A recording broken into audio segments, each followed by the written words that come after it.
So the U in CRUD, in the CRUD acronym, stands for updating data. And updating data is actually just as simple as creating the data because it uses the exact same commands.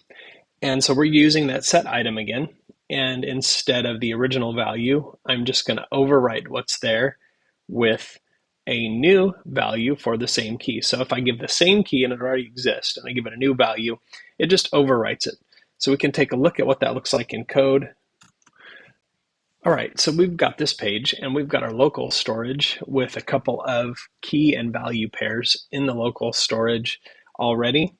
And so let's say I want to change the city to a different city. That's pretty easy to do.